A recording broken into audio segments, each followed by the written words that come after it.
So pre-COVID,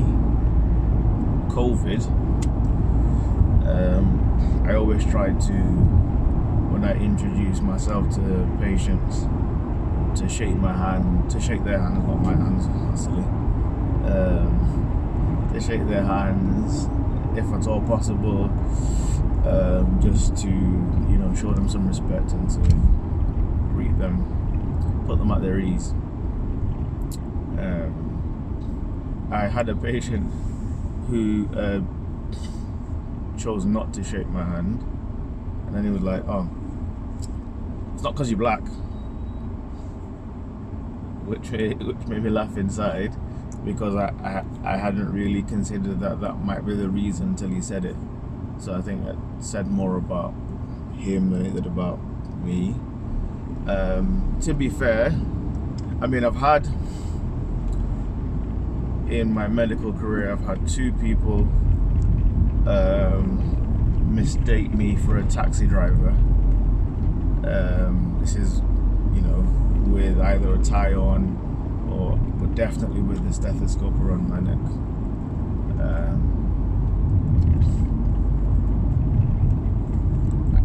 Those have been the most, obvious or overt experiences I've had of any bias or,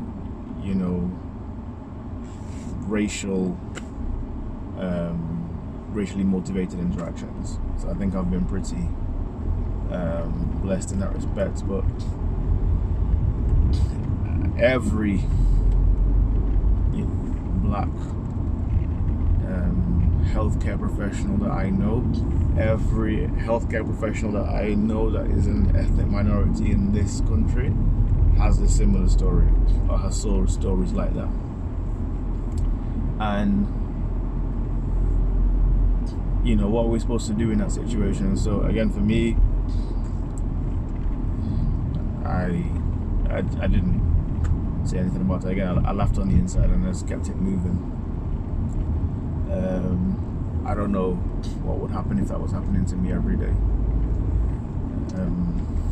But when it's really nasty, and names are being called and stuff like that, the organizations that I have really respected have responded by saying, whoever is in charge, coming to the patient and saying, this is the doctor, this is the nurse that you have. If you don't want to be treated by this doctor or this nurse, then you can leave. Because we're supposed to have a zero tolerance policy for abuse or things like that. I say the organization that I respect because not all organizations do that. There are some organizations and interactions that I'm aware of where the healthcare professional said, okay, well maybe you should see somebody else. And I wonder, as much as that keeps the peace and keeps patient flow going and that kind of stuff, I wonder whether the person who is suggesting that realizes what they're doing in terms of not supporting your colleague. From a patient point of view, again, I wonder if I am unwell and I need help, I wonder why I would be particularly concerned about the skin color of the person who is helping me. I mean, I've not been in that situation, I don't think, like that. But and the thing that the gentleman that I'm talking about in my example might not realize is that most people that I interact with don't react to me like that. So whereas it might be legitimate for him, he doesn't understand that if you look at all the patients I see, you stand out, sir. Your response is different than most people. And it made me think, you know, about the story of the Good Samaritan.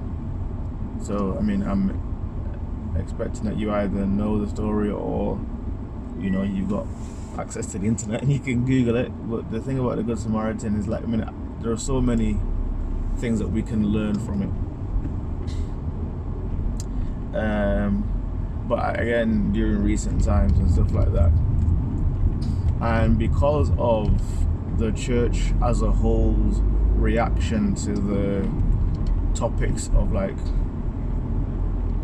racial equality and stuff like that,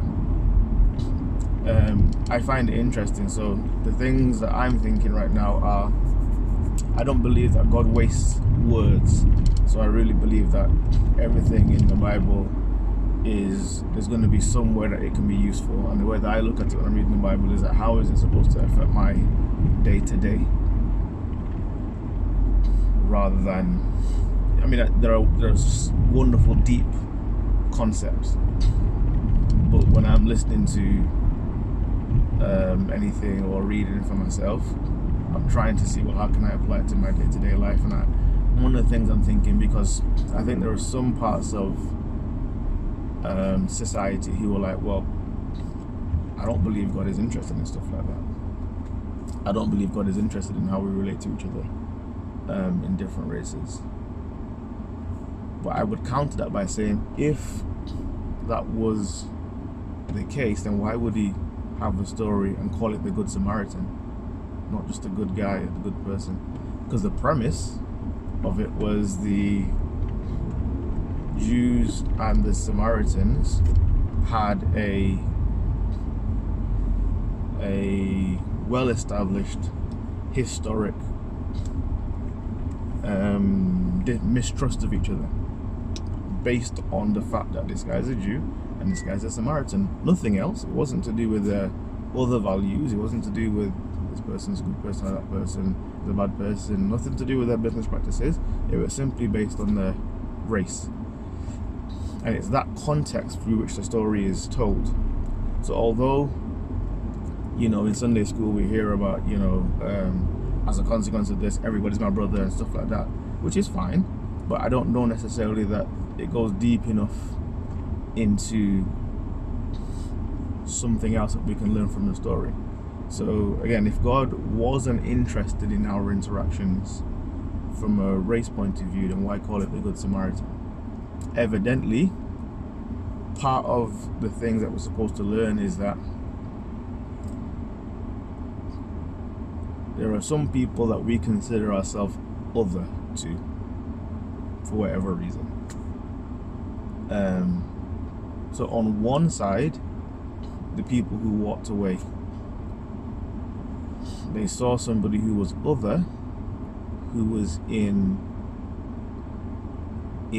trouble or in need, or, you know, and it is, rather than say, I mean, we don't know what they were thinking, so even if they were thinking, oh, why is this guy on the floor, for whatever reason, they chose not to help.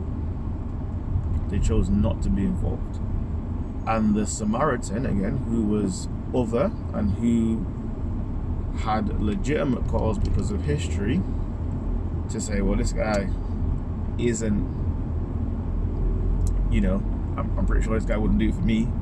And our peoples, however you want to define peoples, are other. And not only are we like, it's not civil, we're against each other. But it was the person who would have legitimate reason to feel like that helped the man who was attacked. Now, I don't know, like, it's not necessarily clear whether the person who was attacked was conscious or unconscious, but let's say he was conscious. You know, he could have been like, nah, bruh, you're a Samaritan, so nah, it's cool. It's cool, I was waiting for the priest or the Levite, maybe another priest will come on. But not only did the Samaritan help somebody who was other, the person who was attacked accepted help from somebody who is other. Something profound in that. I heard Bishop T.D. Jakes talk about the fact that in one of his sermons, that if you are limiting your circle or your mindset in terms of being able to accept help from somebody who looks like you, believes like you, talks like you, then you limit. Because if that was what was supposed to happen, then we wouldn't have the story of the Good Samaritan. It would be the good person who looked like the person who got attacked. And again, this may be controversial, but I think, again, we've all got groups who we consider ourselves other to. Not only do we have groups that we consider ourselves others to, we all have groups that we could name, and there's something inside that makes you either recall or have pause because of previous experience, or because of perceptions, or because of, loads of different reasons. There's loads of reasons to have division. So we could change the title to the good black person, the good white person, the good Asian person, the good cleaner, the good homeless man, the good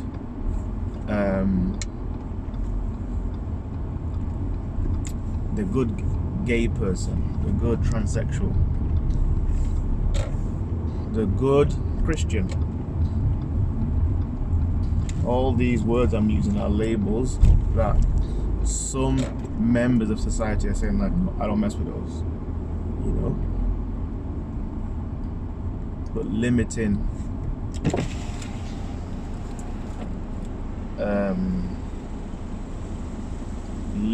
to everybody who looks like you, talks like you, whatever. Is it limiting your ability to receive help?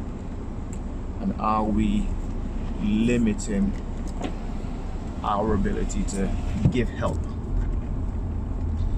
What would really happen if we had compassion for the other?